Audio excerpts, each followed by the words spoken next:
अल्हम्दुलिल्लाह नहमदुहु व नस्तईनुहु व नस्तगफिरुहु व नु'मिनु बिही व नतवक्कलु अलैहि व नऊज़ु बिल्लाहि मिन शुरूरि अनफुसिना व मिन सय्यिआति अअमालिना मन यहदिहिल्लाहु फला मुदिल्ल लहु व मन युद्लिल्हु फला हादिय लहु व नशहदु अन ला इलाहा इल्लल्लाह व नशहदु अन्न मुहम्मदन अब्दुहु व रसूलुहु अम्मा बअदु फ़अऊज़ु बिल्लाहि मिनश शैतानिर रजीम बिस्मिल्लाहिर रहमानिर रहीम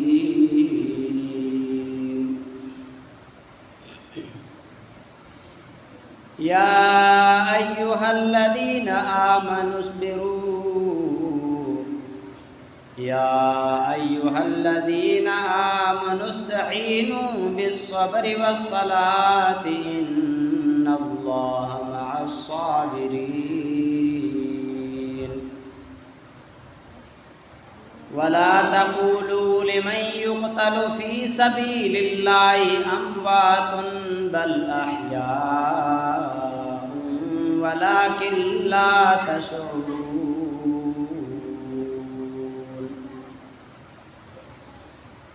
अम्वातुम बल अहयाउन वलाकिन ला तशऊरून वलनब्लुवन्नकुम बिशैइन मिनल खौफि वल जू'i व नक़्सिन मिनल अम्वालि वल अनफुसि वस्समरात व बश्शिरिस साबिरीन अल्लज़ीना इज़ा असाबतहुम मुसीबतुन क़ालू इन्ना लिल्लाहि व इन्ना इलैहि राजिऊन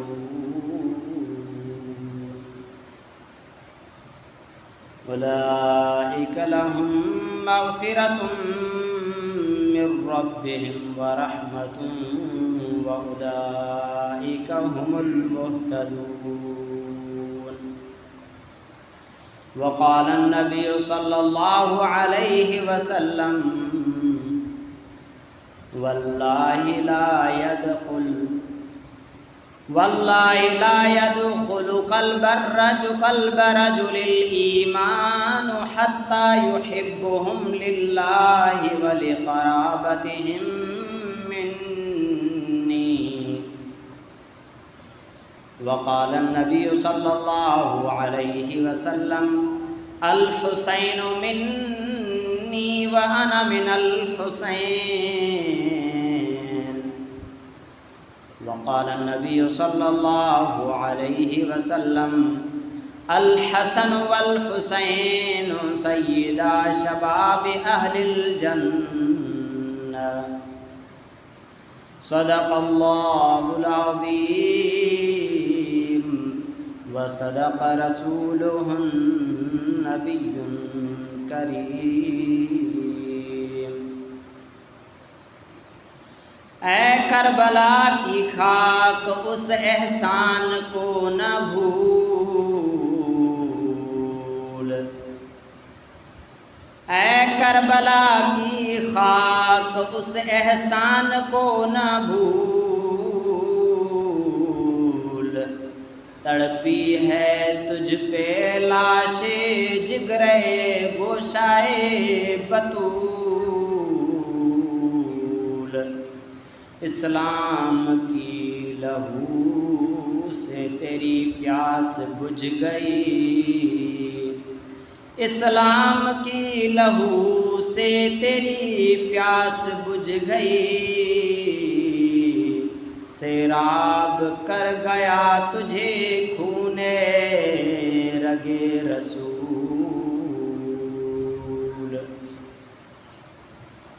मुंहिंजा वाजिबुल एहतराम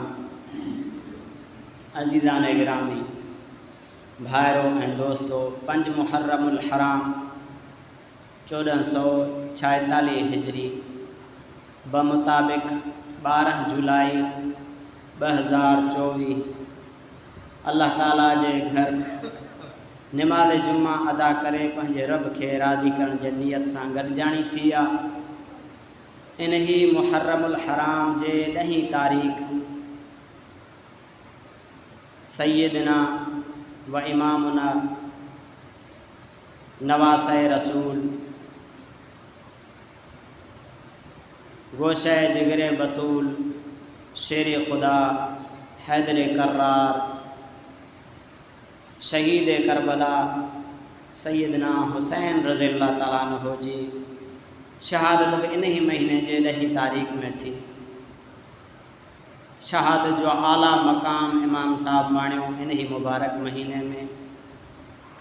इन ही मुनासिबत सां इमाम आली मकाम जे मुख्तसर वक्त में उनके सीरत, उनके फ़ज़ाइल, उनके शहादत के हवाले से कुछ गुफ्तगू कंदासीं इंशाअल्लाह। अल्लाह ताला खां दुआ है तो अल्लाह ताला असांखे भी अहले बैत की मुहब्बत नसीब अता फरमाए। छो जो शुरू में मुझे का हदीस पढ़ी आ, उन्हीं में सरकार दो आलम सल्लल्लाहु अलैहि वसल्लम फरमाइन था, वल्लाहि ला यदखुलु क़ल्ब रजुलिल ईमानु हत्ता युहिब्बुहुम लिल्लाहि व लिक़राबतिहिम मिन्नी औ कमा क़ाल अलैहिस्सलाम। हुजूर फरमायो कंहिं शख्स के दिल में ईमान ओसी ताईं दाख़िल नथो थी सके जेसी ताईं मुझे अहले बैत सां अल्लाह जे रज़ा जे लाइ मुहब्बत न करे ऐं मुझे रिश्ते जे करे मुझे क़राबत जे करे उन्हनि सां मुहब्बत न करे तेसी ताईं दिल में ईमान ही दाख़िल न थींदसि। इन मां अंदाज़ो लगाए सघिजे थो तो तोड़े जो असांजे वटि नमाज़ हुजे, रोज़ा हुजनि, तिलावत हुजे, ज़िक्र फ़िक्र हुजे, सब कुछ हुजे, पर जेकॾहिं अहले बैत जी मुहब्बत में का कमी आहे तो सब कुछ नामुकम्मल आहे। ईमान जे तकमील जे लाइ अहले बैत जी मुहब्बत भी ज़रूरी आहे। सोने नबी सल्लल्लाहु अलैहि वसल्लम जे बच्चन जी मुहब्बत असांजे ईमान जो हिस्सो आहे।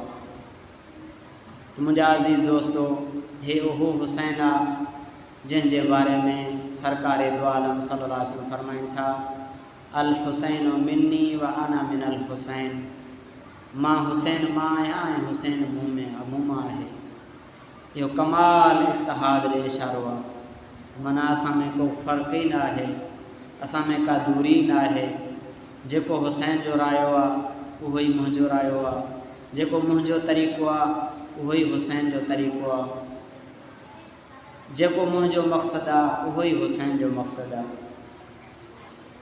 ऐं ॿिए हंधि हुज़ूर सल्लल्लाहु अलैहि वसल्लम फरमाइनि था त अल हसन वल हुसैन सैयदा शबाब अहल जन्नत। जन्नत में नौजवाननि जा सरदार हज़रत हसन ऐं हुसैन हूंदा। अल्लाह ताला एॾो मक़ाम उन्हनि खे। ऐं ॿिए हंधि हुज़ूर फरमाइनि था, हुमा रेहान ताज, इहे मुंहिंजा गुल आहिनि। कंहिं बुज़ुर्ग इन जो मफ़हूम लिखियो आहे त नबी साईं गोया के फरमाए पियो त हे मुंहिंजे लाइ दुनिया में बहार आहिनि। छो जो दुनिया में बहार ऐं ख़ुशियूं पंहिंजे बच्चनि सां आहिनि। बच्चा परे हुजनि, बच्चनि खे का तकलीफ़ हुजे तो केॾियूं भी ईदूं हुजनि, ख़ुशियूं हुजनि, पर इंसान बहारी में न हूंदो। इंसान बहारी में तॾहिं हूंदो आहे जॾहिं बच्चा ख़ुशि हुजनि। तो हुज़ूर गोया के फरमाइनि पिया था त हिननि सां दुनिया में मुंहिंजे लाइ बहार। अल्लाह ताला असांखे उन्हनि जी मुहब्बत नसीब अता फरमाए। वाक़िए जेको करबला जो वाक़ियो पेश आयो, उहो वाक़ियो कुछ हिन तरह पेश आयो जो हज़रत अली रज़ियल्लाहु ताला अन्हु खां पोइ हज़रत अमीर मुआविया रज़ियल्लाहु ताला अन्हु जो ख़लीफ़ो मुक़रर थियो। उन जी खिलाफ़त हली काफ़ी टाइम, काफ़ी अरसे ताईं। जॾहिं उन जे ज़िंदगी जा आख़िरी लम्हा आया तो उन खे अंदाज़ो थियो त हाणे जेकॾहिं मां दुनिया मां मुंहिंजो जेॾीमहिल वञणु थींदो त मूंखां पोइ हिन खिलाफ़त ते ज़रूरु इख़्तिलाफ़ात थींदा, झेड़ा ऐं फितना ऐं फ़साद थींदा। त सोणे नबी जो हर सहाबी इहो ई चाहींदो हो त मां सोणे नबी जे उम्मत जे विच में इख़्तिलाफ़ जो सबबु न बणिजां, मुंहिंजे करे नबीअ जी उम्मत हिक ॿिए में न विढ़े, हिक ॿिए में खून रेज़ी न थिए। जीअं हज़रत उस्मान रज़ियल्लाहु ताला अन्हु शहीद थी वियो, पर सहाबा किराम हज़रत अली रज़ियल्लाहु ताला अन्हु जे बच्चनि ख़ुदि फरमायसि त असांखे तूं इजाज़त ॾे, हज़रत अली सां आयसि शहादत खां पहिरें, असांखे इजाज़त ॾे त तुंहिंजे दुश्मननि जो असां मुंहुं फेराए छॾियूं, मफ़हूम आहे। पर हज़रत उस्मान फरमायो त न, मां नथो चाहियां त मुंहिंजे महबूब जे शहर में खून रेज़ी थिए। इन जे लाइ सहाबा किराम चाहींदा त असां क़ुर्बान थी वञूं, असांजूं ख़्वाहिशूं क़ुर्बान थी वञनि, सभु कुझु क़ुर्बान थिए, पर मुंहिंजे मिठे मुहम्मद जो शहर जेको आहे सो उते अमन ख़राब न थिए, उते खून रेज़ी न थिए। त हज़रत अमीर मुआविया रज़ियल्लाहु ताला अन्हु बि इहो ई सोचियो त मूंखां पोइ अलाह जे रसूल सल्लल्लाहु अलैहि वसल्लम जे शहर में रत न वहे, खून रेज़ी न थिए। इन जे लाइ हिन जेको मूंखां पोइ हूअं ई ख़िलाफ़त जो मसइलो थींदो, उन खां पोइ मां ज़िंदगी में हिन ख़िलाफ़त खे जेको आहे सो हवाले करे छॾियां। त हे हिन उम्मत जो मामो आहे हज़रत अमीर मुआविया, छो जो उनजी भेण नबी साईं जी घरवारी आहे हज़रत अमीर मुआविया जी, ऐं अल्लाह ताला सोणे नबी सल्लल्लाहु अलैहि वसल्लम जो सहाबी आहे, सोणे नबी जो यार आहे हज़रत मुआविया रज़ियल्लाहु ताला। त उन इन इख़्तिलाफ़ खां बचण जे करे वसियत कई त मूंखां पोइ जेको आहे सो ख़लीफ़ो तव्हां भले यज़ीद खे मुक़ररु कजो, ख़लीफ़ो यज़ीद थी वञे, जीअं पोइ हिते इख़्तिलाफ़ात न थियनि। त हज़रत अमीर मुआविया जी ज़िंदगी जो पूरी थी त पोइ हिते यज़ीद जेॾी महिल सल्तनत ते आयो त यज़ीद जे फितरत में उहा ई खून रेज़ी, उहे ई झेड़ा, उहो ई फ़साद, उहो ई गंदियूं हुनजे अंदरि हुनजे ख़सरत में जेके फ़िस्क़ो फुजूर जूं आदतूं हुयूं उहो ई साॻियूं ज़ाहिर थियूं। ऐं हज़रत मुआविया रज़ियल्लाहु ताला वसियत बि कयसि त कॾहिं बि इमाम अहले बैत जे एहतराम जो ख़्यालु कजांइ, मूंखां पोइ ईअं न उन्हनि जे एहतराम जो ख़्यालु न करी, वसियत बि कयसि, पर उन बदबख़्त ऐं पीउ जूं वसियतूं बि विसारे छॾियूं। त हज़रत इमाम हुसैन रज़ियल्लाहु ताला अन्हु ऐं चंद सहाबा किराम उन्हनि जेको आहे सो इनकार कयो, जीअं असां तुंहिंजे ख़िलाफ़त खे तस्लीम नथा कयूं, छो जो ख़लीफ़ो उन खे मुक़ररु कजे जेको इंसाफ़ वारो हुजे, जंहिं वटि अदलो इंसाफ़ हुजे, जंहिंजा अख़लाक़ भला हुजनि। तूं हेॾो फासिक़ फाजिर बद किरदार आहीं, असां तोखे पंहिंजो इमाम बणाए वेही रहूं, तोखे ख़लीफ़ो अॻिते हली सोणे नबी जे दीन में जेको आहे सो तूं ख़राबियूं करी ऐं इस्लाम जो माहौल निज़ाम ख़राबु करी, इन जे लाइ तोखे ख़लीफ़ो मुक़ररु न कंदासीं। त जवाबु ॾेई छॾियईं। त हज़रत अमीर मुआविया रज़ियल्लाहु ताला जे वफ़ात खां पोइ यज़ीद सल्तनत ते जो आयो त कूफा जो जेको मदीने जो जेको वाली हुयो उन ॾींहुं नियाबो मोकिलियईं, चई इमाम हुसैन रज़ियल्लाहु ताला खे मूं ॾे मोकिल त अची मुंहिंजे हथ ते बैत थिए। इमाम साहब खे जो उन ॻाल्हि जी ख़बर पई। हाणे इमाम साहब सोणे नबी जो बचो, सोणे अली जो बचो, उहो यज़ीद जे ज़ालिम जे हथ में कीअं बैत थिए। इन जे करे पंहिंजे नाने जो शहर मदीनो छॾे करे मके ॾे रवानो थियो त मां हिते कोन थो रहां, मां हितां माॻे शहर ई छॾे थो वञा। उतां वञण जे लाइ जेको आहे सो वञण जो इरादो कयूं था। उतां हली वरी जो मदीने अची पहुतो, मदीने बि जेको आहे सो उते जे वाली खे बि हुकुम कई, उते बि इमाम साहब अची परेशान थियो। उतां वरी इमाम साहब ने कूफे जा ख़त आया, कूफे में जेके मुसलमान हुया उन्हनि ख़त मोकिलिया, थेला ख़तनि जा, हिक जे पोयां ख़त जे मथां ॿियो ख़त, टियों ख़त, इमाम साहब ॾे ख़तनि जा थेला मोकिलियो। इमाम साहब पर में ॾिठो त हाणे मां वञा, उन खां बहितर आहे पहिरें मां पंहिंजे सौट हज़रत मुस्लिम बिन अकील खे मोकिलिया, ॾिसां छा था चवनि। हज़रत मुस्लिम बिन अकील उते पहुतो त थोरे टाइम में 18,000 माण्हू कूफे में बैत बि थिया ऐं हज़रत इमाम मुस्लिम बिन अकील जे हथ में 18,000। हिते हिन मुस्लिम बिन अकील ख़त लिखी छॾियो इमाम साहब ॾे त हलिया तूं बि हलिया, हिते हेतिरा माण्हू तव्हां बि अचो, हेतिरा माण्हू असांजे हथ ते बैत थी चुका आहिनि। इमाम साहब उतां जेको आहे सो सफ़रु शुरू कयो आहे। इमाम साहब सफ़रु शुरू कयो त यज़ीद ताईं नियापो पुॼी वियो। यज़ीद शाम में हाकिम हुयो, उन हिते नियापो पुॼी वियो त हिते त जेको आहे सो इमाम हुसैन जो जेको आहे सो सौट उहो पियो थो ख़िलाफ़त वठे, इमाम हुसैन जे लाइ बैत पियो थो वठे। त यज़ीद जेको आहे सो उते जो जेको गवर्नर हो उहो कुझु नरम तबियत जो हो, उन खे हिकदमि तब्दील करे इब्न ज़ियाद खे आंदई। इब्न ज़ियाद वॾो जेको आहे सो फितनेबाज़ हुयो, उन इमामनि ते अची सख़्ती कई ऐं उते जे इलाइक़े वारनि ते सख़्ती कई, इमाम ते चढ़ाई कई। इमाम साहब जो कूफे वारनि जे ख़तनि ते अची कूफे जो पहुतो त उते उन खां इमाम साहब जे पुॼण खां अॻु में हज़रत मुस्लिम बिन अकील खे शहीद करे चुका हा कूफ़े वारा। छो जो इमाम साहब जे पुॼण खां अॻु में इब्न ज़ियाद पाण अची पहुतो हुते बदबख़्त। उन खे राति जो पर्दा पर्दा पातल हुया त कूफ़े वारनि सोचियो शायदि हे इमाम आहे, हिन जो इकराम वग़ैरह कयूं। राति जो उते जो जेको साहिब इक़्तिदार हुयो उन सां मशवरो कई, उन खे ॿुधाई त माण्हुनि जे दिलि में त कूफ़े जे माण्हुनि जे दिलि में इमाम जी हेॾी इज़त आहे, हे असांजी ॻाल्हि किथे मञंदा। चई न सुभाणे तूं बयानु कजांइ, हिननि खे चइजांइ त मूंखे यज़ीद जेको आहे सो ख़लीफ़ो मुक़ररु कयो आहे। हाणे जेकॾहिं मुंहिंजी ॻाल्हि मञे थो त ठीकु आहे, न त जेको मुंहिंजी ॻाल्हि न मञे बग़ावत करे मां उनखे क़तलु कंदुमि। त उन ई सुबुह साहिब ने ज़्यादा तक़रीर कई। उन हिकिड़े ई तक़रीर हिकिड़े ई दाबे में जेके 18,000 बैत थिया उहे बि फिरी विया, ॿिया बि सभु फिरी विया कूफ़े वारा। जेॾी महिल इमाम साहब अची कूफ़े में पहुतो, चई तव्हां कूफ़ियो मूंखे ख़ुदि ख़त लिखी करे घुरायो आहे। चई असां तोखे ख़त किथे लिखिया? इन जे लाइ फरमाईंदा आहिनि त कूफ़ी ला यूफ़ी, कूफ़ियुनि में कॾहिं वफ़ा न मिलंदव। त उन्हनि बेवफ़ाई कई, पोइ फिरी विया। आख़िर इमाम साहब तनहा वञी अकेलो रहियो। चंद साथी हुयसि जेके उहे छॾेसि, पंहिंजा 72 जेके सचा साथी हुयसि उहे रहियसि, पंहिंजे ख़ानदान जा ऐं ॿिया 2 थरोए रहिया।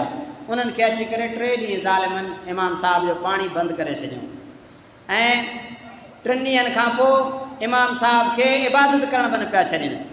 वरी अहिड़ा हुया जो 9 तारीख़ निमाज़ ज़ोहर जे वक़्तु इमाम साहब जे पोयां निमाज़ पढ़ियूं।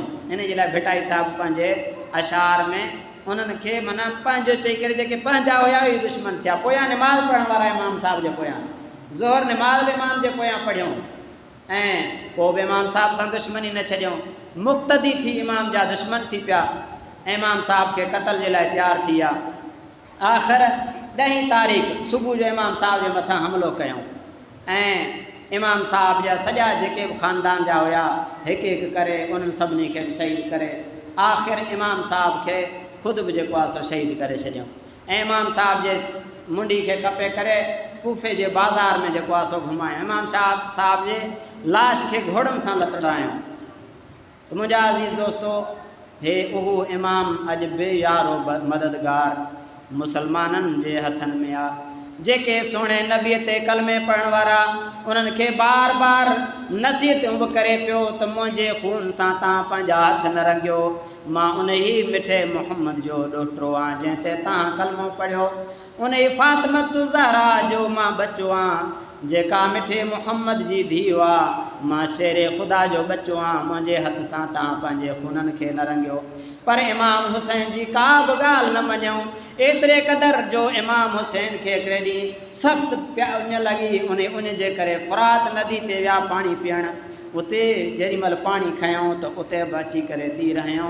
इमाम साहब जे ज़बान मां उन वक़्तु बददुआ निकिती, ऐं अल्लाह हिननि तुंहिंजे रसूल जे ॾोहिटे खे बेयारो मददगार करे हेतिरे क़दुरु सतायो आहे, हिननि मां बि हिकु हिकु खे चूंडे चूंडे माराइजांइ। उन ॾींहुं इमाम साहब बददुआ कई त इमाम साहब जी बददुआ बि पोइ लॻनि। पोइ उन्हनि जो अंजाम छा थियो उहो बि ॿुधायूं थो। बहरहाल हे इमाम उहो आहे जो हज़रत अली रज़ी अल्लाह ताला अन्हु हिकिड़े ॾींहुं फ़ुरात नदी जे किनारे ते आया, उते बीही रहिया। जेको ख़ादिम गॾु हो उन ई अर्ज़ु कयो त आका तव्हां हिते बीही छो रहियो? फरमाइण लॻा त मां हिकिड़े ॾींहुं रसूल ख़ुदा सल्लल्लाहु अलैहि वसल्लम सां गॾु हुयुमि त मुंहिंजो हुज़ूर सल्लल्लाहु अलैहि वसल्लम इन ई नदी जे किनारे ते अची बीठा ऐं साईं जिन जे अखियुनि मां ज़ारो क़तार ॻोढ़ा पिया वहनि। मां अर्ज़ु कयो या रसूल अल्लाह, अव्हां जे अखियुनि मां ॻोढ़ा छो पिया था वहनि? त हुज़ूर फरमायो, मूं वटि जिब्राईल अलैहिस्सलाम आयो ऐं हिन वक़्तु मूंखे अची खची करे इमाम हुसैन रज़ी अल्लाह ताला जे शहादत जी ख़बर ॾिनई। इहे अॻु जो वाक़ियो आहे ऐं उहा उन जज ते इमाम साहब शहीद थींदा उहा मिटी बि जिब्राईल अलैहिस्सलाम खणी अची करे मूंखे सिंघाई। वरी हज़रत अबू हुरैरा रज़ी अल्लाह ताला अन्हु सहाबी, हे उहो हुसैन आहे। हज़रत अबू हुरैरा मर्ज़ुल मौत में जेॾी महिल वफ़ात जे क़रीब आया, सभु सहाबी नबी साईं जे बचनि जा आशिक़ हुया। हज़रत अबू हुरैरा वटि मरवान आयो। मरवान जेॾी महिल हज़रत अबू हुरैरा जे अयादत जे लाइ तबा पुरस्ती जे लाइ आयो, मरवान अची करे चवणु लॻो, अबू हुरैरा तूं हूअं त ॾाढो भलो आहे, तूं हूअं त ॾाढो भलो आहे, पर तुंहिंजे ज़बान में जेको सदाईं इमाम हुसैन जो ज़िक्र आहे, इहा ॻाल्हि मूंखे नथी वणे। हज़रत अबू हुरैरा खे चई हूं त तूं भलो आहीं पर सदाईं ॾिस इमाम हुसैन जूं ॻाल्हियूं पियो थो करीं, तुंहिंजी इहा आदत मूंखे नथी वणे। त हज़रत अबू हुरैरा हू बीमार आहिनि, सुता पिया आहिनि, इहा ॻाल्हि ॿुधण सां हज़रत अबू हुरैरा उथी वेही रहियो। चई तोखे कहिड़ी ख़बर, हे हुसैन उहो आहे जंहिं हुसैन खे मां पाण पंहिंजे अखियुनि सां ॾिसंदो हुउमि त मिठो मुहम्मद हिन जे ज़बान खे चूसींदा हुआ, हिन जे रोइण खे मिठो मुहम्मद बर्दाश्त न कंदा हुआ। हीउ उहो हुसैन आहे, मां उन जो तज़किरो छो न कयां, उन जूं ॻाल्हियूं छो न कयां। हज़रत उम्मे सलमा रज़ी अल्लाह ताला अन्हा उम्महातुल मोमिनीन मां आहे, नबी सल्लल्लाहु अलैहि वसल्लम जी बीबी। उहा फरमाए थी त असांखे हुज़ूर सल्लल्लाहु अलैहि वसल्लम सां जे तरफ़ां ताक़ीद थियल हुई, वसियत थियल हुई त कॾहिं बि मुंहिंजे हिन बचनि खे रोइण न ॾिजो। हुज़ूर सल्लल्लाहु अलैहि वसल्लम इमामैन करीमैन जे रोइण खे बर्दाश्त न कंदा हुआ, कॾहिं मुंहिंजे हिन बचनि खे रोइण न ॾिजो। बीबी साहिबा फरमाए थी त हिकिड़े ॾींहुं हुज़ूर सल्लल्लाहु अलैहि वसल्लम घर में तशरीफ़ फरमा हा त जिब्राइल अलैहिस्सलाम पहुतो वही खणी, त हुज़ूर सल्लल्लाहु अलैहि वसल्लम यकदम फरमायो त दरवाज़ा बंदि कर, दरवाज़ो बंदि करे छॾ। बीबी साहिबा फरमाए थी मां दरवाज़ो बंदि कयमि वही जे करे, छो जो हुज़ूर सल्लल्लाहु अलैहि वसल्लम जी वही जे वक़्तु कैफ़ियत अजीब थी वेंदी, केॾीमहिल जिस्म मां पघर शुरू थी वेंदो, केॾीमहिल सीउ थियणु लॻंदो हो, अजीब अजीब कैफ़ियत, केॾीमहिल साईंजन खे बुख़ार अची वेंदो वही जे असर जे करे। क़ुर में वज़न आहे, हे सुहिणे नबी जे दिलि खे सलाम आहे जंहिं हिन क़ुर खे बर्दाश्त कयईं। वरी असांजे सीननि में सुहिणे नबी जे सीने खां मुंतक़िल थी पोइ क़ुर आयो आहे, असां बर्दाश्त था कयूं, न त क़ुर सीने में दाख़िल थिए त सीना फाटी पवनि। त नबी करीम सल्लल्लाहु अलैहि वसल्लम फरमायो त दरवाज़ो बंदि करे छॾ। बंदि कयईं त ॿाहिरां इमाम हुसैन रज़ियल्लाहु अन्हु भॼंदो आयो, अची करे दरवाज़ो बंदि ॾिठईं त इमाम हुसैन रज़ियल्लाहु अन्हु रोइण लॻा। इमाम साहिब रोइण लॻा त बीबी साहिबा खे त पहिरीं वसियत थियल हुई त हिननि खे रोइण ॾिजो। बीबी साहिबा फरमाए थी मां भॼी वियमि, तकड़ में दरवाज़ो खोलियो, इमाम साहिब अची करे हुज़ूर सल्लल्लाहु अलैहि वसल्लम जे झोली में वेही रहिया। एतिरे क़दुरु मोहबत। ऐं हिकिड़ो सहाबी अयास रज़ियल्लाहु ताला अन्हु, उहो फरमाए थो त मां मुंहिंजे वाल साहिब मूंखे फरमायो हिकिड़े ॾींहुं नबी करीम सल्लल्लाहु अलैहि वसल्लम हिकिड़े अच्छे खच्चर ते सवार हुजनि, जीअं असां पंहिंजे बचनि खे घुमाईंदा आहियूं गाॾियुनि में वारे, किन खे अॻियां किन खे पोयां, साईं जन अच्छे खच्चर में सवार हुजनि, अच्छे खच्चर ते अॻियां इमाम हसन रज़ियल्लाहु ताला अन्हु वेठल हुजनि ऐं पोयां इमाम हुसैन रज़ियल्लाहु ताला अन्हु, ऐं ॿिन्हिनि खे साईं जन चुमियूं ॾींदा पिया अचनि। एतिरे क़दुरु पंहिंजे बचनि सां मोहबत। त मुंहिंजा अज़ीज़ दोस्तो, उहे सुहिणे नबी जा बचा हिन दीन जे मथां क़ुर्बान थी विया। यादि रखो, रुगो सबीलनि हलाइण सां कुझु ई कोन थींदो, ऐं रुगो नारनि हणण सां बि कुझु ई कोन थींदो। इमाम हुसैन रज़ियल्लाहु ताला कंहिं मक़सद जे लाइ क़ुर्बान थिया आहिनि, कंहिं मक़सद जे लाइ क़ुर्बान थिया आहिनि, हक़ खे बुलंद करण जे लाइ क़ुर्बान थी विया आहिनि, दीन खे बुलंद करण जे लाइ क़ुर्बान थी विया आहिनि। त हिकिड़ो ज़ालिम आहे, जाबिर आहे ऐं सरकश आहे जेको सुहिणे नबी जे उम्मत जे मथां ज़ुल्म कंदो, जंहिं सवें सहाबा किराम शहीद कराया, उन ज़ालिम जे हथ ते मां बैत कीअं थियां। त इमाम हुसैन जो पैगाम इहो आहे त असां ज़ुल्म न कयूं, न ओड़े ते मथां, न पाड़े वारे जे मथां, न कंहिं ग़रीब जे मथां, न कंहिं मिसकीन जे मथां, कंहिंजे मथां ज़ुल्म न कयूं, हमेशह अदल इंसाफ़ कयूं ऐं हक़ जो साथ ॾियूं। ऐं केतिरे क़दुरु तकलीफ़ूं मुश्किलात अचनि पर अल्लाह जे दीन खां क़दम पोइते न कयूं। कहिड़ा बि हालात अची वञनि असांजी निमाज़ कज़ा न थिए। इमाम साहिबु ॾिसो जंगी हालात में बि निमाज़ न पिया छॾनि। 10 तारीख़ जेको आहे सो सुबुह जो हमिलो थियो, ज़ोहर ताईं लड़ाई हली, पर आख़िरी वक़्तु सिर्फ़ु ज़ोहर जो टाइम आहे, उन वक़्तु बि सलातुल ख़ौफ़ जे सूरत में निमाज़ पढ़ियूं। सलातुल ख़ौफ़ निमाज़ ईअं थींदी आहे जो इमाम साहिबु निमाज़ पढ़ाईंदो आहे, पोइ हिते जेके मुजाहिद हूंदा आहिनि उहे 2 हिसनि में तक़सीम थींदा आहिनि। अधु ईंदा आहिनि इमाम साहिब जे पोयां बरकातूं पढ़ी, वरी उहे जंग ते हलिया वेंदा आहिनि। वरी पोइ ॿिया ॿ ईंदा आहिनि, उहे बि इमाम साहिब जे पोयां बरकातूं पढ़ंदा आहिनि। वरी हीअ ईंदा आहिनि, वरी हू अची पंहिंजी निमाज़ पूरी कंदा आहिनि पंहिंजे मुंहुं, हू पंहिंजी निमाज़ अची बाद में पूरी कंदा आहिनि। ईअं त इमाम साहिबु आख़िरी टाइम सलातुल ख़ौफ़ जे सूरत में निमाज़ ज़ोहर अदा कई, त निमाज़ जी पाबंदी कई। मुंहिंजा अज़ीज़ दोस्तो, त इमाम साहिब जा जेके मुखालिफ़ हुया उन्हनि खे इमाम साहिब जी जेका बददुआ लॻी उन जो असरु थोरो ॿुधायां। त उन्हनि मां हिकिड़ो जेको आहे सो उन जो मुंहुं सॼो कारो थी वियो, बिल्कुलु कारो मुंहुं थी वियुसि, डांबर जहिड़ो कारो। त उन खां कंहिं पुछियो त चई तुंहिंजो मुंहुं एतिरे क़दुरु कारो छो आहे? चई जंहिं ॾींहं खां असां इमाम हुसैन रज़ियल्लाहु ताला खे शहीद कयोसीं उन ॾींहं खां वठी जॾहिं मां सुम्हां थो, सुम्हण सां ॿजणा ईंदा आहिनि ऐं मूंखे गेले बाह में था विझनि, सड़ी मां कारो थो थियां, उन खां पोइ वरी मां सुॼाग थी थो वञा। त उन ई ख़्वाब में ई मां एतिरो सड़ां थो जो मुंहिंजो मुंहुं ई सॼो कारो थी वियो आहे। ऐं ॿियो जेको आहे सो उन खे उन जी इमाम साहब खे उन ॾियारे ॾियारे तड़पाए तड़पाए शहीद कयो न। इमाम साहब खे उहो मरी ईअं वियो बदबख़्त हिकिड़ो, उन खे उन जी बीमारी लॻी, जेतिरे क़दुरु पाणी पीए उन न मरेसि, पींदे पींदे आख़िर पेट हिकिड़े ॾींहुं फाटी पियसि, मरी वियो, बाक़ी उन ख़तमु न थियसि। इमाम साहब जा जेके दुश्मन हुया मुंहिंजा अज़ीज़ दोस्तो, उन्हनि जो जेके बि हुया, ऐं यज़ीद बि आख़िर में एतिरे क़दुरु ज़िल्लत जे मौत में जो जीअं इमाम साहब शहीद कयईं उन खां पोइ हूं त पंहिंजे हुक्मरानी करे पियो, पर इमाम साहब खे शहीद कयईं त जेके बि इस्लामी ममालिक हुया उहे सभु यज़ीद खे मलामत करणु लॻा ऐं थुकबुजो करणु लॻा। उन जे करे यज़ीद एतिरे क़दुरु पशेमान ऐं शर्मसार ऐं परेशानी में मुब्तला थी वियो, जो उन खां पोइ किन लिखियो आहे त सिर्फ़ु 2 साल 8 महीना जहिड़ो हो, पोइ मरी वियो, किन लिखियो आहे न 3 साल 8 महीना जहिड़ो हो, उन खां पोइ मरी वियो। त मुंहिंजा अज़ीज़ दोस्तो, अल्लाह ताला असां सभिनी खे हुसैनी बणाए। हुसैनी इहो आहे त अल्लाह जे घर खे आबाद कयूं, निमाज़ जी पाबंदी कयूं, जंहिं क़ुर तां सुनो हुसैन क़ुर्बान थी वियो, उन क़ुर जे क़ानूननि खे जेको आहे सो नाफ़िज़ कयूं, उन क़ुर जे उसूलनि मुताबिक़ ज़िंदगी गुज़ारियूं ऐं यज़ीदी न थियूं। यज़ीदी कीअं आहे जो ज़ुल्म कयूं ॿियनि ते ऐं पंहिंजे ओड़े पाड़े वारनि ते, दोस्त अहबाब ते, कंहिंजा हक़ फॿायूं, कंहिंजे ज़मीन ते कब्ज़ो कयूं। छो जो ख़िलाफ़त इमाम हुसैन जो हक़ हुयो, यज़ीद फॿायो न, पर आहे हक़ फॿाइण वारो यज़ीदी आहे। ऐं यज़ीद शराबी हो, असां शराबी न थियूं, शराबी थियासीं त असां बि यज़ीदी आहियूं। यज़ीद ज़ानी हो, असां ज़ानी थींदासीं त असां बि यज़ीदी आहियूं। ऐं यज़ीद जेको आहे सो ज़ालिम हुयो, असां ज़ुल्म कंदासीं त असां यज़ीदी आहियूं। अल्लाह ताला असां सभिनी खे हुसैनी बणाए ऐं यज़ीदी न बणाए। व आख़िर दावाना अनिल हम्दुलिल्लाहि रब्बिल आलमीन।